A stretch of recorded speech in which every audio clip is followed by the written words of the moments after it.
Scott, how in the world did a Georgia boy like you end up living in China for a year? Wow. Yeah. I was at the University of Georgia. We had an exchange program with the university over there. And I just thought, 25% of the world speaks Chinese. Why don't I? Probably because you live in the United States of America.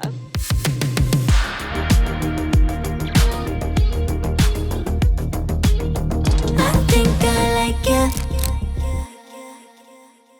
Well, welcome back to the Hamiltons Unlocked. Welcome back, Jenny. Today is a very special episode. Oh, no. Yes, What is it? because I'm going to interview you. Oh, gosh. Does that mean I get to interview you? Next, yeah. Okay. Maybe at some point. But today is all about Scott, Mm, one of my favorite people. that's a little scary. Yeah, I know. But you're a very interesting person. Oh, well, thank you. I Yeah, appreciate that. You're sort of unassuming. Yeah, I've been told that. Yeah, I think you would kind of put you in a box and maybe just think you're cute, great hair, Oh. Nikes and whatnot. But you're more than that. Yes, I am. And you're actually more than even the things we're going to talk about today. But today I get to Okay. play hostess and interviewer. I don't know what you're going to talk about, so I'm a little nervous. I got to be honest. Yeah, I mean, you should have an idea that these are things that define you. One, we'll get to our Georgia gear, but we're going to talk about China, veganism, and basketball. All right, so those things are going to sum you up. Okay, so for those who don't know, Scott, how in the world did a Georgia boy like you end up living in China for a year? Oh, wow. Yeah. Well, it was, 1999, 2000. And I was at the University of Georgia. We had an exchange program with the university over there. And I just thought, 25% of the world speaks Chinese. Why don't I? Probably because you live in the United States of America. Yeah, I know. It was a little out there, but sometimes I've always been the kind of person that's like, I don't know, let's do something crazy. You are pretty spontaneous. I am. What Let's did your do something family else. think about that? Surprisingly, they were on board with me being able to go over there. Really? Yeah, they were. Fully? I think so. Okay. Yeah. I mean, I was going to go over there and I was going to be in a university. I was going to be gone for a year. So they were probably excited to get rid of me for a year. Maybe. So I think that was the main thing for them was like, hey, we don't have to deal with Scott for a year. Okay. That's great. So you go to China. Did you know Chinese No, I didn't speak a lick of Chinese. or Mandarin, as I've learned it's called? Yes, it's Mandarin. Yeah. So we had a partnership with the university over there in Southwest China, Sichuan University, Sichuan Daxue.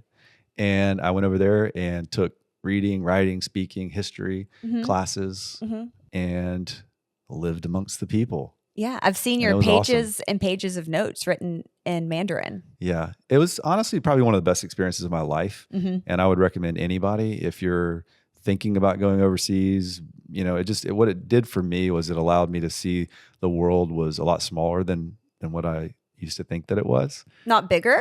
No, not bigger. Okay. No, actually smaller. Yeah. Because I think when you travel and you see different cultures and experience different places and people, you realize like we're all humans. We're all people Mhm. trying to make it and do things in this world.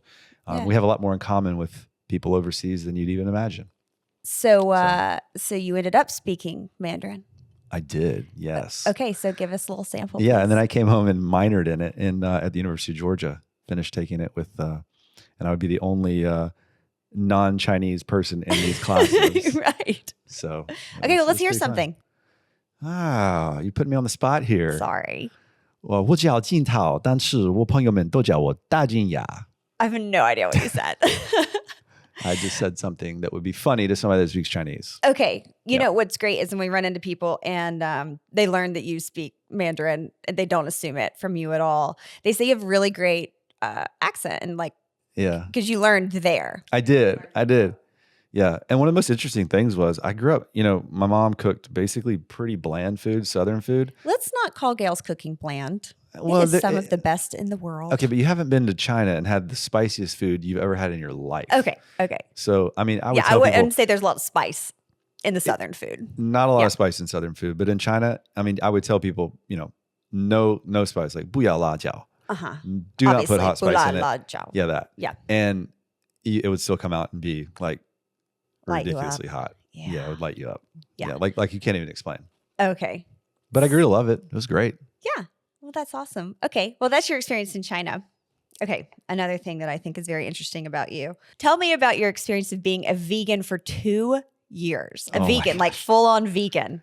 Yeah, I don't even know why I did that actually. When I think about it, no, I have a good friend, and he would send me a book on my birthday every year, Uh-huh. and he sent me Jesse Itzler's Living with a seal. Living with a Seal. Yeah.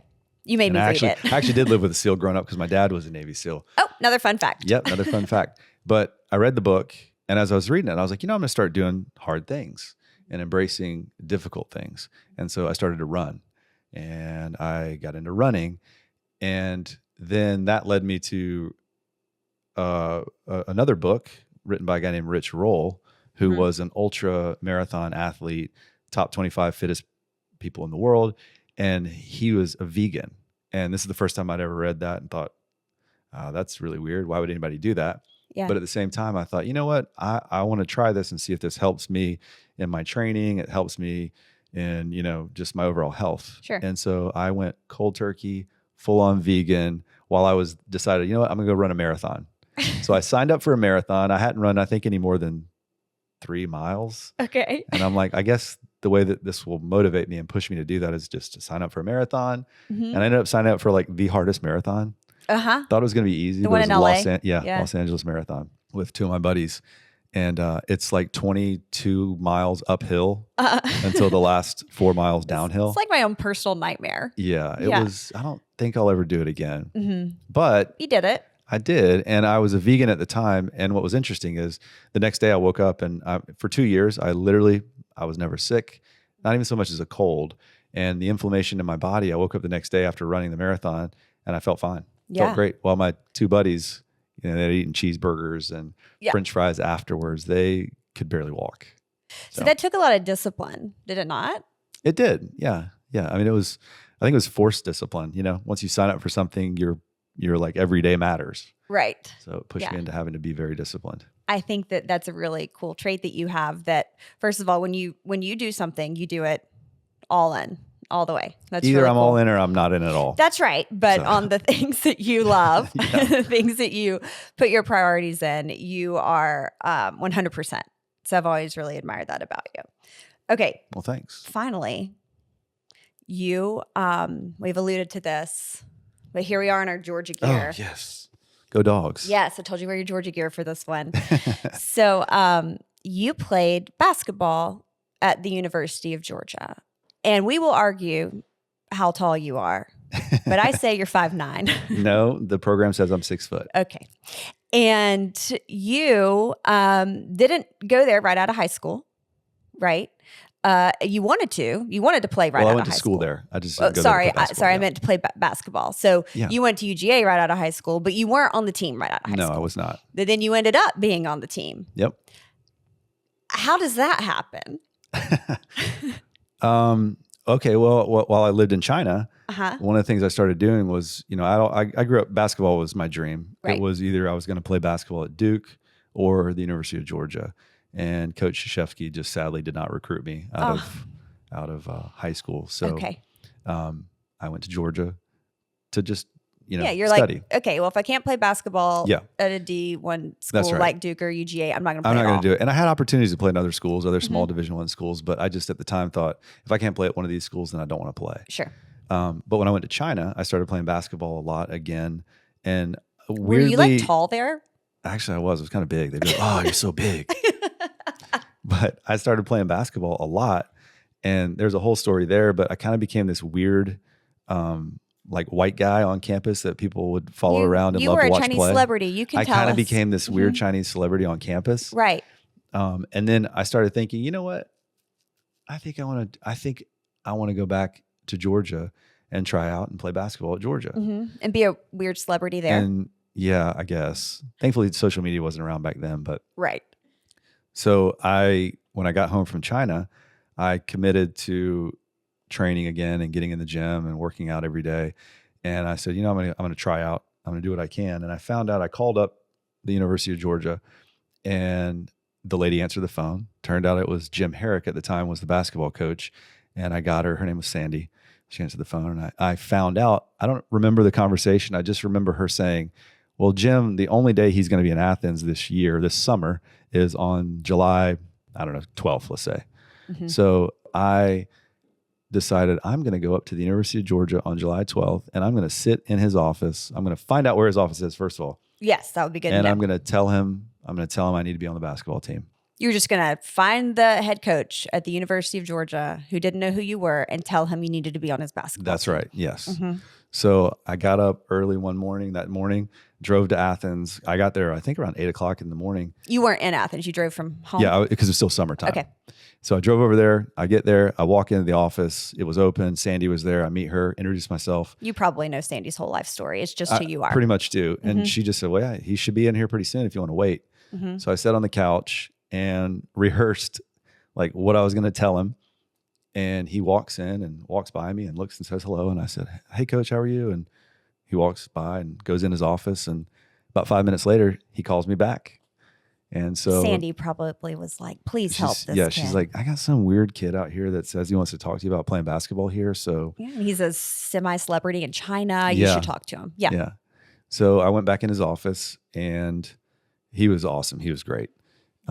But we talked for about 20 minutes and I told him, I just said, look, I can really help you. I can help your team. I know some of the players on the team. I played against them in high school. And I really just tried to sell myself and whatever I could do, give me a chance Yeah. to play. And he looked at me and he said, son, stand up. How tall are you? Fair question. Yeah. And so I stood up and he goes, what are you going to do when a big elbow comes through and knocks you on the ground? And I said, well, I'll get back up. I said, coach, I have a heart and you can't measure my heart. And he goes, you know what? I like that. Tell you what, I'm going to give you an opportunity to play on this team. You come when school starts and you start training and we'll see where it goes from there. Mm-hmm. And so the rest is in the books, history books, I guess. So you walked on. Yeah. You made the travel team. Actually, I didn't even have to walk on. I got asked Well, on. yeah, you got asked to be on. And Yeah. then you made the travel team and got to travel with the team and play. And I did. And what was cool about that year was we ended up being probably one of the best teams that University of Georgia's had in a long time in basketball. And, yeah. it'd be fans camping out to try to get tickets to the games because we had the number one schedule in the country that year. Okay. And so we played in some of the best arenas and places. And we made the NCAA tournament for the first time, I think, in, I don't even remember. It was a long time that Georgia hadn't made it. And so I had a chance to be able to be in the NCAA tournament, which was, as a kid growing up, that's that's the your biggest dream. And you're as big a fan as you were a player, right? I was. You're like the hype guy for the team for sure. I'm sure of it. I found myself starstruck sometimes as we go play against different teams. I'd be like, oh my gosh, there's so-and-so. Yeah. Well, that's awesome. I have a surprise for you.